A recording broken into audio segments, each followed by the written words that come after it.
Welcome to Innovations in Education. I'm your host, David Adams, CEO of the Urban Assembly. And on this show, we bring guests every single episode who have made things work in public education. This show is about the innovators. This show is about the folks who are solving problems. This show is about making things work in education. Now, there's a lot of shows out there talking about what's wrong in the education systems, and those are great shows. There's some shows talking about what we're not doing well, and there's a lot to learn from those, but that's not this show. This show is going to be featuring educators who are making things work for young people and improving public education. I'm joined here by Dr. Christina Cipriano. Christina, you are an assistant professor at the Yale Child Studies Center and the director of the Education Collaboratory at Yale. Prior to this assignment, you served for 5 years as the director of research at the Yale Center for Emotional Intelligence. Chris, you are an applied developmental and educational psychologist, and your research focuses on social and emotional learning intervention and assessment in the service of marginalized student and teacher populations through systemic examination of the interactions within their homes, schools, and communities to promote pathways to optimal developmental outcomes. You are a national expert in SEL, and you've had extensive experience working in classrooms with marginalized populations, providing training to teachers and support staff, as well as direct instruction to students. You're the principal investigator of several funded research to practice partnerships and regularly disseminate your science in both academic journals and professional development workshops for pre-service and in-service educators, as well as school personnel. You currently manage a portfolio of $12 million of research, including federal and foundation grant funding, and you have 75 plus papers, commentaries, and reports published spanning top-tier peer-reviewed journals, media outlets such as the Washington Post, Education Week, PBS, the Greater Good Science Centers, and EdSearch. Your leadership in the field has been recognized by the U.S. Department of Education, earning you an appointment on the Social and Behavioral Panel of the Institute of Educational Sciences, in addition to other federal work groups that are informing the future of SEL research, practice, and policy. As a Jack Cook Kent Scholar, you received your PhD and certificate in human rights and international justice from the Boston College Lynch School of Education, your master's from the Harvard Graduate School of Education, and your BA from Hofstra University. You currently serve on the Professional Advisory Board of the National Center for Learning Disabilities and Teachstone, and I could not be more happy to have you on our show today. Thank you so much, Dave. Thank you for that very, very generous introduction. It's an honor to be here with you all to talk all things SEL and education. Well, Chris, before we get started, typically on our show, what we really focus on is practitioners who have really made an impact in terms of innovation in education and created outcomes. And you are a researcher, but you have this thing called a research to practice collaborative. So before we get into some of the details about your career, what's a research to practice collaborative and how did you come up with it? Yeah, absolutely. So I have the honor of directing, we refer to it as the Education Collaboratory, and we're currently housed at Yale University. And our goal is to help to advance collaborative public and open science that will promote social emotional learning, assessment, evaluation, implementation, understanding, so that all students, all teachers, all classrooms, all schools, nationally and internationally, have the opportunity to thrive and benefit from SEL. As part of the Education Collaboratory, we have 3 main areas of partnership that we engage in. So the first is the centering of marginalized students and teachers in their experiences of SEL. And when I say marginalized, what I mean by that is looking at identities and intersectional identities. So race, class, gender, sexuality, disability, and the intersections there within in their experiences of SEL. And that's actually been kind of the longest line of my kind of partnership work and journey for almost the better part of 2 decades. The second area of work is really helping to advance what we call evidence and evidence synthesis in SEL. So like, what is the definition of, or how we operationalize is like the researcher term that gets used, social and emotional learning. What are the outcomes to be expected? How were they kind of derived? How do we understand the implementation of it? And how do we move that information from kind of a place where it sits, in an academy behind peer review, behind paywalls, and put that evidence in the hands of, public stakeholders, in the hands of teachers and leaders and families, so that they can make data-driven decisions around, like what we know and or what we need to know in the context of, again, school-based social and emotional learning. And then the third area of collaborative science is the co-construction of school-based SEL assessments. And so really helping to create data points that support teachers and leaders and parents in understanding a student's or a school's SEL implementation journey. So, like, what is the data that you need to understand how that experience of a program or approach or strategy is benefiting a particular kid, classroom, or community? And, how can we improve upon that? And so we engage in these kind of long-term co-construction collaborative processes where we help to develop and, really identify like what is the data that would be critical here, who needs to be involved to actually conceptualize that data, what does that look like, and then, go through the whole build process so that that data is there to help support school communities. And in that regard, I just want to call out, like, I use the term assessment, and that's what I'm talking about. But I want to acknowledge that, many other folks like me who kind of sit in universities primarily may use the term assessment differently. And so really want to just like broaden our thinking about what we're talking about. We mean like measuring within schools and how we can promote data that's, democratized and right back in the hands of kids and classroom teachers in school. You talked about so much and everything from marginalized populations to synthesizing evidence around database decision making. I recently had a guest on, Sean Nelms, and he ran East High over in Rochester, and the University of Rochester had a really tight relationship with the Rochester School District to really take what they knew around high quality education and start to operationalize and implement it in a real world scenario. So Mm. tell me a little bit about like what's the gap, as you understand it, between the university and the main street of education in terms of understanding evidence, implementing evidence in ways that translate to student outcomes. Oh boy. Well, do we have more than an hour? So there's a couple of things that come to mind. So that's a big question. The first term that comes to mind when you ask me that question is that we need to understand where legacy in knowledge and funds of knowledge come into play. And so what I mean by that is at the university, there are legacies of funds of knowledge of the ways in which we like quote unquote do research, the way that scientists engage or researchers engage, you know, with schools or on schools. And I hopefully you could hear some of my like sarcasm and saying that like there's kind of there was a legacy of, the ways in which researchers would engage with school partners that maybe wasn't like a totally like equal playing field, right? Like talk like historically speaking. And so there's the undoing of that legacy, or rather the evolution of that line of work to help to support really, meaningful, equal partnership where the funds of knowledge are, not living within a university and rather are shared and distributed and grounded in the community partner, grounded in the school and the partner's experience. And then, like, similarly within schools and thinking about school systems, there's a legacy of funds of knowledge and how we engage in data that is, riddled with examples of ways in which certain types of either assessment, evaluation, placement, and programming, implementation, curriculum, we could go all day, right? That, have benefited and or disadvantaged some students more than others, like early and often across their school experiences, particularly in the United States, right? And so we're working to disentangle those pieces, and that's going to vary widely across generations and across the country. And so then you put the two of them together, and we really need to, be open to evolve in how we work and what we're working on so that that learning is co-constructed and we're moving applied science forward. I think about it as applied science. I imagine I have colleagues who may not use that same term, but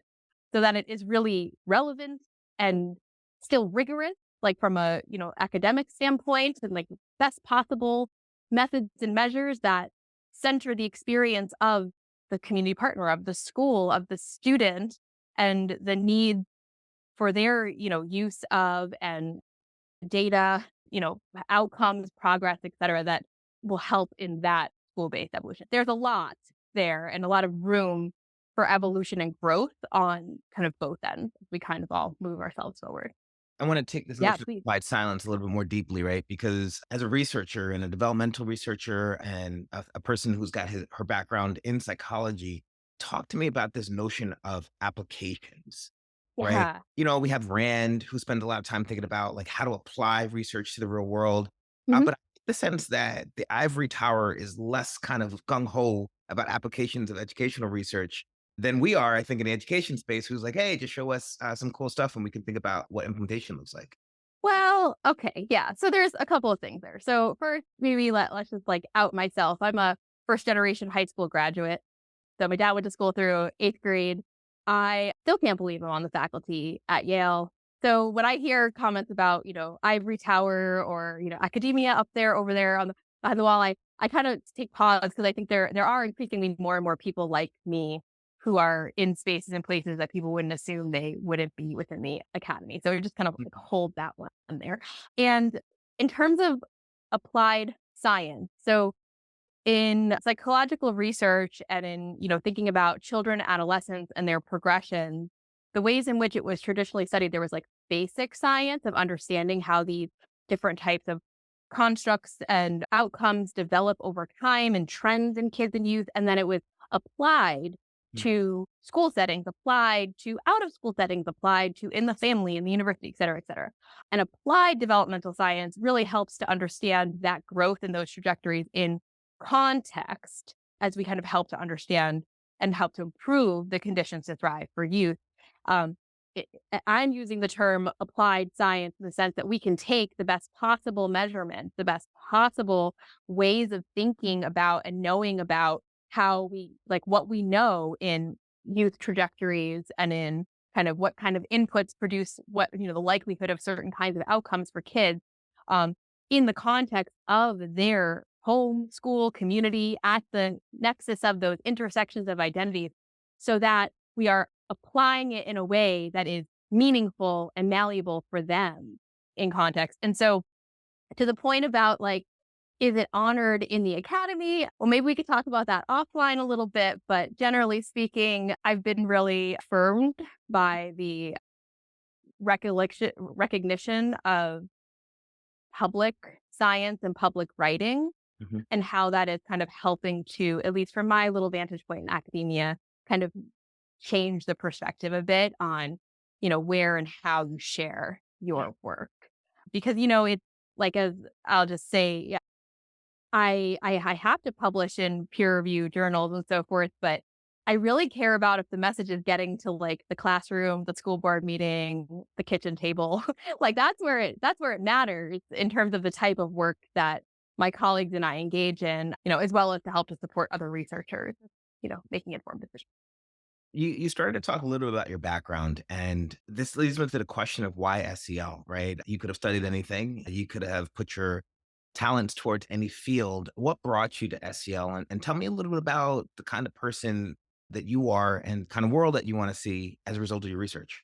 Thank you so much for that question. I've come to realize that SEL really like found me. I didn't have the word to call it social emotional learning until I was privileged to be in a doctorate program, but it was kind of always there. And so I can think about a couple of pivotal experiences that happened along the way. So I was in high school when the first mass school shooting happened in Columbine in 1999. And that experience of being in high school at the time of that event in the US, I was personally really struck by the way in which the communities around me were responding to it and what we were kind of hearing at the time. So they were kind of hardening schools and they were immediately, banning certain types of music, trench coats and certain types of belts and so forth. And as someone who liked rock music, I really still like rock music. I found it to be like really missing the mark. And it didn't make sense to me why they were reacting in this way and were actually like addressing the problem at hand and like how to help us all feel safer. And so I wrote a letter. I was in student government and I wrote a letter to my local congressman, a really snarky letter, like really sarcastic letter. And that letter actually ended up winning an award. I ended up being flown to Washington, D.C. I got to meet then President Bill Clinton and Wow. be one of the co-authors of the first Youth House resolution, anti-violence resolution, and kind of meet all of these folks around the country who were really invested in thinking about From ways to help one and support. From This this one one thing, letter. this one thing. So Okay. that happens. I come back to my district, my school district, and I, engage in like all of the elementary schools in the district and then all of the neighboring school districts. I grew up in Long Island, New York, in, making these. At that point, we were using deficit framing. So we'll call it for what it is, like anti-bullying pledges and so forth. Or we're like playing peace games and engaging in these promises and these activities in schools. And so I was like doing the work of SEL for the rest of my high school career, not ever having that term for it. And then fast forward to college, my first day of undergrad, the 9/11 tragedy occurred, and I was in undergrad in New York, and our campus closed down for 2 weeks to be kind of for first responders. Anyway, I came back to campus and I was moved by the racial and ethnic profiling that I was seeing happening in the campus and the surrounding communities that I was a part of. And so I volunteered to be a campus ambassador with Facing History in Ourselves, which is, I came to learn later, one of the oldest and longstanding social emotional learning programs. And again, wasn't using that word at the time. I was just being trained in how to hold space and process and understand difference and perspective and, the intersections of culture and spirituality and like all of those things at that time. And I did that throughout college. And anyway, I could just keep going with like these stories that were happening to me or I was participating in. And then it wasn't until I was in my doctorate program at Boston College in applied developmental and educational psychology that I was like, there's a whole field of this where like I just kind of opened the door to me to recognize and realize. And so I really do feel as though I was called into it. And, to bring it to present day, because it's been a while since I was in college. If you can do the math on those timings, I have the honor of being a mother to four absolutely beautiful children. And I see all of the potential in the science and practice of social emotional learning to create the conditions for my kids and all kids to thrive in school, to open up opportunities and the malleability of the skills and strategies that are taught within SEL and the opportunities to, move us towards what I would imagine and what we know from science, many parents and families internationally would like to see in the service of safe spaces for all kids to thrive. And so they're a constant, consistent daily reminder of the importance of the work that we're engaged in how they engage with each other and engage within their communities. I hear you talking about spaces for kids to thrive. And that's really specific language. And it's not always language that we think about when we think about schools or we think Mhm. about the outcomes of the ecosystems that we organize and learning experiences that we organize for our kids. Maybe we say we want our kids to learn, we want our kids to be good people. Yeah, to really find, find those opportunities to engage deeply in connection, relationship building, finding common interests and those that are unique interests that turn into passions, right? In the ways in which they kind of choose to move forward. Of course, the academics are important. I'm not going to say that that's not kind of a piece of it. Academics are, definitely a currency to overall success in the current global economy that we're in, but they're not everything, right? And so, I'm just as concerned about the ways in which, my children and children worldwide are able to kind of respect and accept each other, engage in, meaningful conversation, understanding differences. I mean, let's be serious. There's lots of things going on right now that maybe suggest that the adults around them are not so capable of doing that sometimes, right? So how can we evolve and support our students to evolve so that this next generation has the toolbox of resources to really define that connection and to support the conditions to thrive?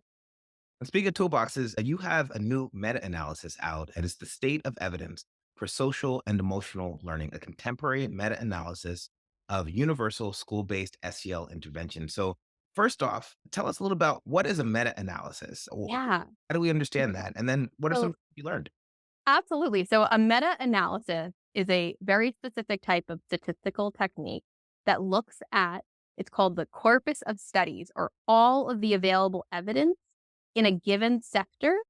And it presents specific statistics referred to as effect sizes of what is the magnitude or the strength of the outcome. So as opposed to looking at, you know, one SEL program or one region of SEL or, one trial of SEL in one district or one state, what a meta-analysis of SEL and what ours does is it looks at all of the available studies of evidence of SEL and then breaks down key, inputs, what are the different aspects of program, implementation features, and outcomes that we can expect to see.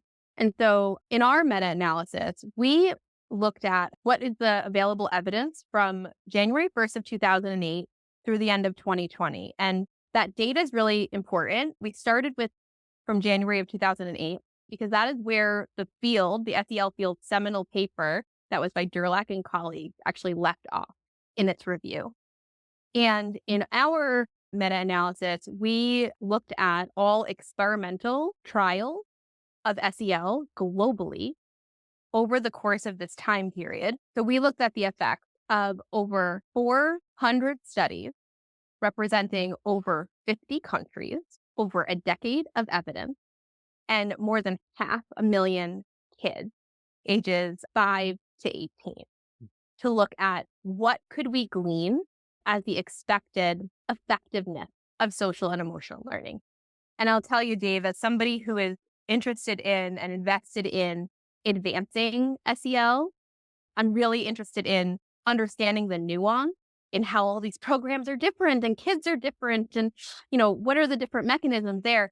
And I was nervous in doing this review because I knew how different all the programs were. And I knew the possibility that we could actually not find a significant overall effect here. And so I was the first to be surprised when we found and conducted this review that it is a fancy statistical term. It's a 3-level hierarchical model, which means if you put everything into the pot, is SEL effective? And the big primary answer there is yes.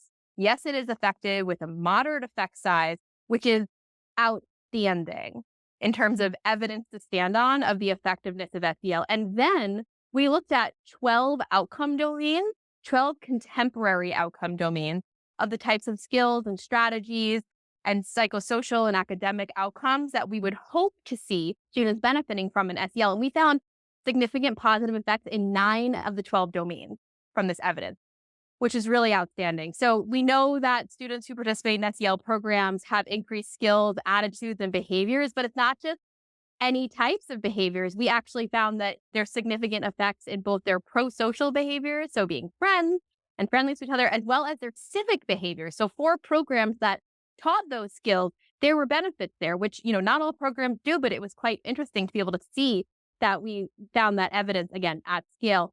In addition, we found actually our largest effect size was in students' perceptions of school climate and safety. So feelings of connection and inclusion at school, reduced likelihood of experiencing victimization and bullying at school, and increased relationships with both peers and teachers for being involved in an SEL and participating in an SEL intervention.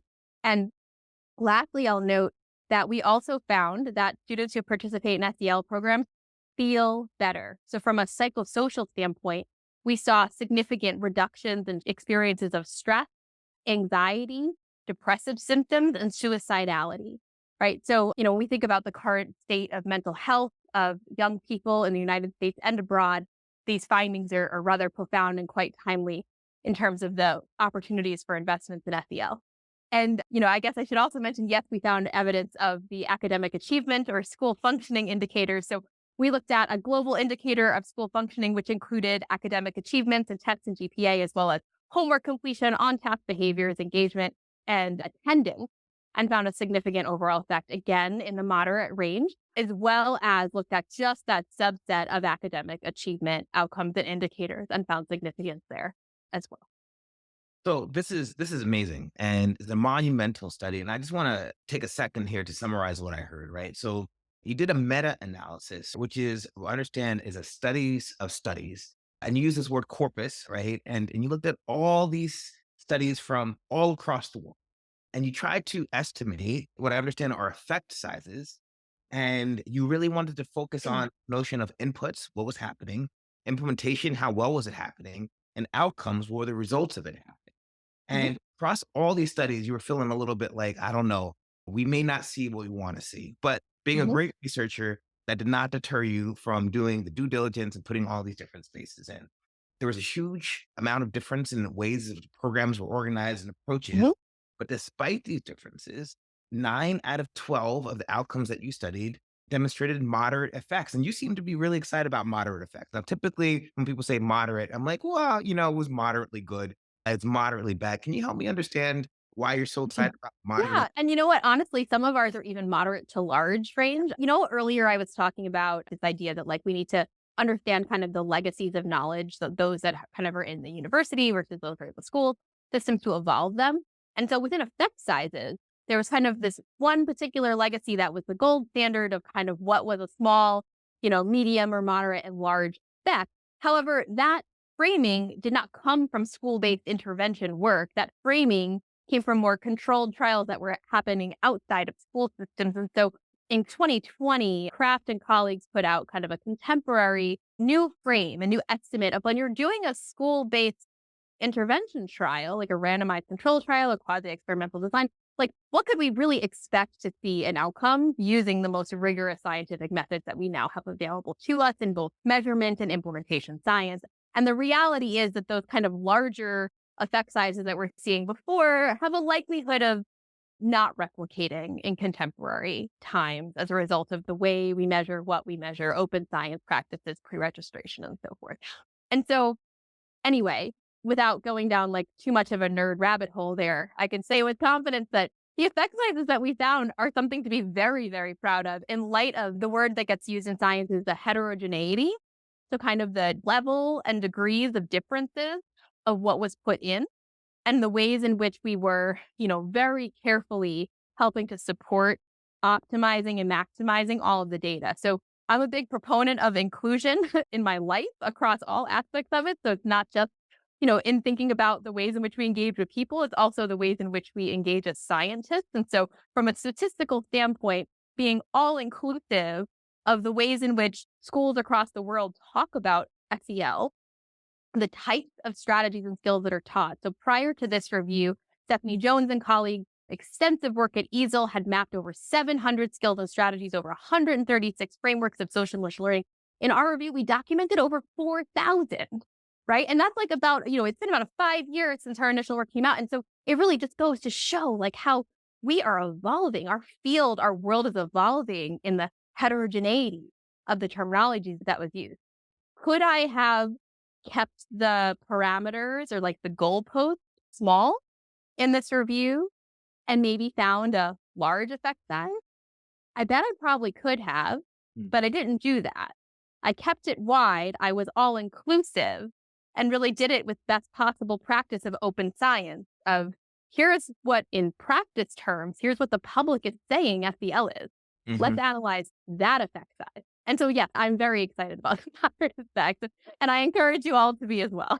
Well, let's take some time to talk about that because you named some areas in which the moderate effects were demonstrated. And I Mhm. don't know that folks are always aware of the relationship between social and emotional learning or skill development and some of the things that you talked about. So let's take one by one, if you would.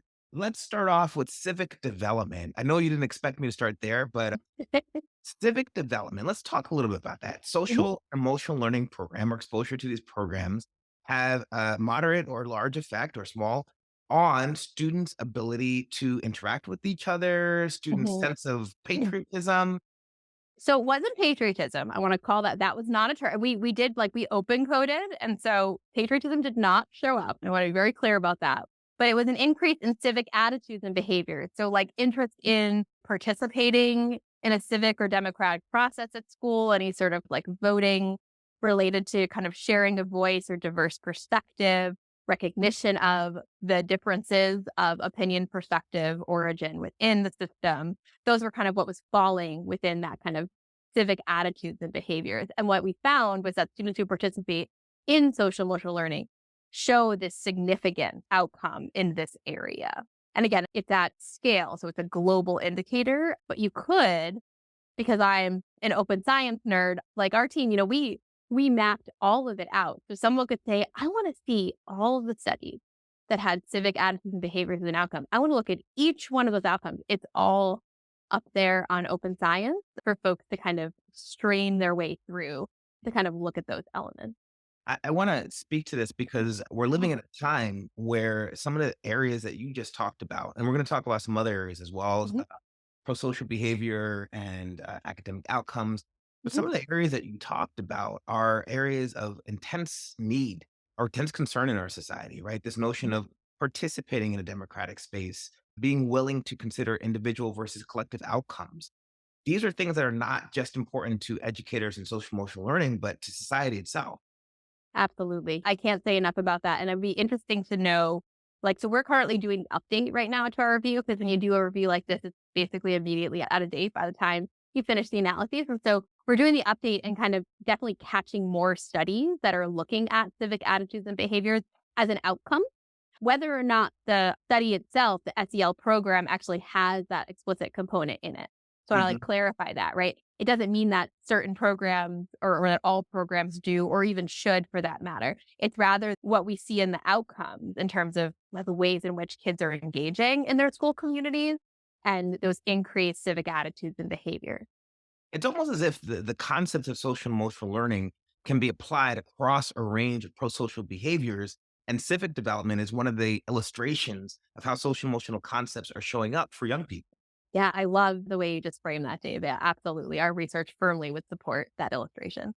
Well, let's move to another one of your outcomes I think that are really interesting here. We know learning loss is one of the key concerns coming out of the pandemic. I know that I have read, how could we focus on social and emotional learning when our kids are 9 months behind in math and 7 months behind in reading?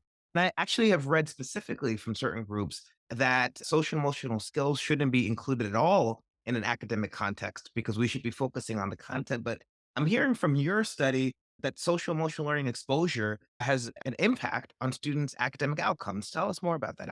Absolutely. We could talk about this one all day. So, we found, again, moderate evidence of social emotional learning impacting student academic achievement outcomes and also their overall school functioning. So, things like homework completion, on task behavior, engagement, attendance rate, in addition to all of those SEL skills that you would think that the program would implement. Now, a couple of things that are really important about this finding in the context of learning loss. So, first, we found this robust evidence with only 17% of the studies in our sample actually reporting an academic achievement outcome. And so I have a hunch, we have a lot more than a hunch actually, that if more studies would have reported academic achievement outcomes, we may actually have an even larger effect to speak to in this way, because we're really only looking at a small subset of this broader population of SEL programming to be able to speak to this claim. And that is kind of an interesting and really important application and opportunity as we're kind of evolving together in science and practice of having access to kind of the outcomes that are matter to us, right?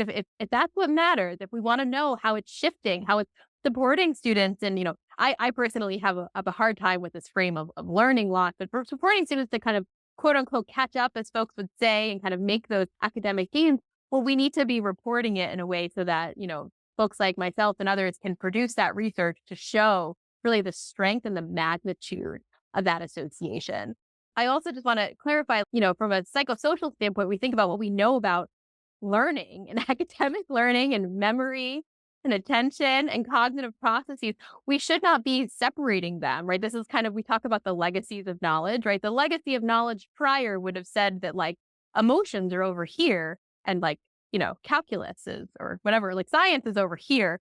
But really, that's not how our brain works. That's not how we learn and grow. And then when we add in other contextual factors such as experiences of anxiety, stress, victimization, bullying in school, right? The stress of the pandemic and the many kind of layers of trauma and experiences that the students were differentially having across their, 2020, 2021 school years and then beyond, and the lingering effects and the how many students lost loved ones or family members to that, experiences of other types of marginalization or racism happening across their states, countries, school systems.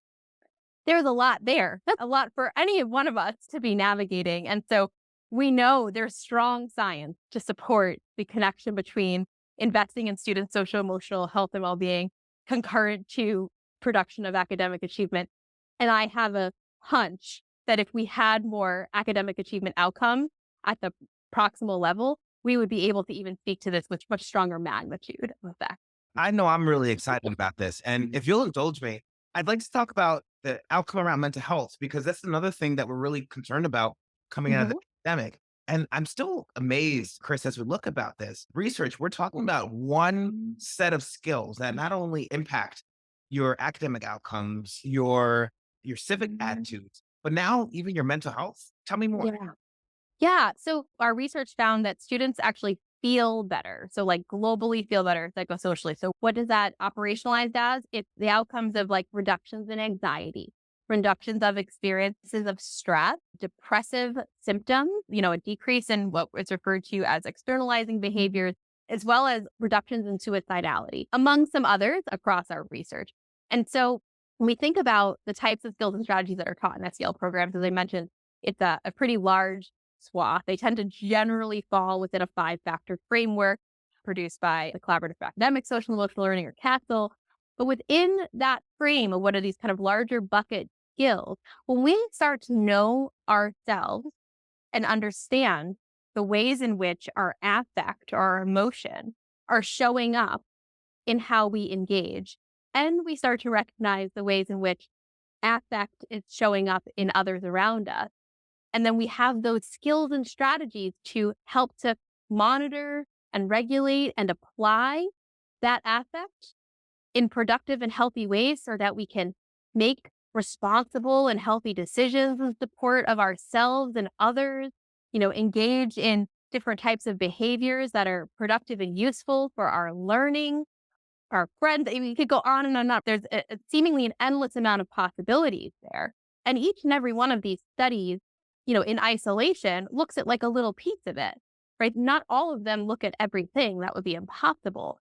But when you look at them across, when you look at this huge corpus of studies and science that's available, I mean, the results are rather profound in being able to say that, like, why wouldn't you invest in this type of programming in light of the possibility and promise of these outcomes?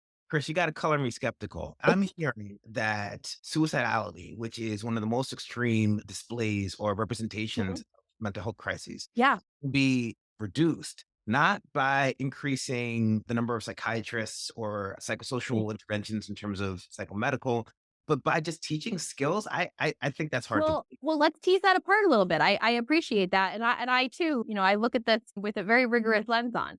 So, social emotional learning, from the types of interventions that we studied in this, were universal. So, tier one or prevention science programs. The key word here is prevent. Mhm. Right? If you have the skills and strategies, and you have, increased safety within your school system, you are less likely, you being students are less likely to move into places where they're at a tier 2 or tier 3 level, where more kind of significant mental health supports would be warranted, right? So it's helping to kind of buffer those conditions so that at tier 1, for all kids, we have access to, healthy relationships and a safe space to learn, and knowing how to manage our emotions in ways that are kind of meaningful for our school day, and the ways in which our peers are responding to us, right? Creates those mechanisms, those moments. I'm not saying any one of them, like, our research is not saying that like any one type of strategy is going to produce that outcome, but rather when you look across studies and say, if you have these conditions available and students are participating, again, universally in this type of programming, you see evidence of significant reduction. Well, one more question about this, because that universal space, again, I'm a little skeptical. Don't you think we should wait for students to show us their need? Because it takes so much effort to demonstrate or to organize a universal intervention. So, what if we just waited for our students to show us that they needed a social emotional intervention? That takes so much more time off of our staff. Don't you think? Oh, goodness. Thank you for the question, Dave. So there is not my research, other research by Belfield and colleagues that points to, kind of from an economic standpoint, the resource allocation, that it's more cost effective to invest at the universal level. And in fact, every $1 investment in a universal school-based SEL program can produce $11 benefit thereafter. And so when we think about the resourcing and support services at the tier 2 and tier 3 level, although it may have been kind of we'll go back to this term legacy that I brought up earlier on, an older way of thinking about the servicing of students and student needs and diversity of need, that there is a kind of a smaller proportion that will require such support and services. If we flip that and think about the ways that we can preemptively support students to have the skills and strategies available to navigate emotions before they become big emotions in a way that moves them into a space where they would require additional trained mental health support and so forth. We're, doing a public service for all of our kids. Wow. So it sounds like you have a vision here of an approach to social and emotional learning in which all students are equipped with the kinds of skills and interactions that allow them to promote thriving, that word that we came back to in the Mhm. beginning. And it sounds Yeah. like your research would demonstrate that this is an approach that has some effect at scale. It does. It absolutely does. And then some. And I am thrilled and excited to say, like, we are, engaged in a number of large scale partnership studies right now. And this update to the evidence synthesis edition to like both understand the nuance. So, how do we recognize the diversity and the differences in all of those types of programs? So, what kinds of programs and types of skills work best or in support of certain types of needs in schools and communities and regions and countries and so forth, as well as like what are we then seeing? What are the trends that we're seeing at scale? Right. So, it could help to, again, support us to advance the science and practice of SEL. Now, last question on this, Chris. I know you talked about 9 significant outcomes, and one of the key ones that you had reflected on was this notion of perceptions of school climate and culture, Mhm. reductions in bullying, increases in perceptions of safety. And I understand that school climate is mostly an effect of the school itself, right? That the way that the school is organized, systems and structures. But I'm hearing you tell me that the SEL skills of students seems to be related to their perceptions of school climate. Right. They feel safer at school. They feel then safer to learn at school. They feel more connected. They are also less likely in this scenario to have experienced bullying or victimization, marginalization. So we looked at school climate as a perception of school climate rather than it being the school indicators. That would be more of a kind of aggregate level. We really wanted to, in our experimental design, disentangle the individual student and kind of center that experience of the SEL program. We anticipated there would be some positive effects here. The work of Juliette Berg and colleagues over the past couple of years has been continuing to move the field forward and kind of thinking about the role of school climate and how school climate can be this moderating factor in many of the types of outcomes we want to see for youth. But to be able to find so very clearly and effect size over zero point 0.3 that students' perceptions of school climate at scale, increase so significantly and positively. And then when we look and distill down to like what were those measures to see these perceptions of inclusion and connectedness and relationship, it really speaks again to the potential for benefit from, having engaged in an SEL program.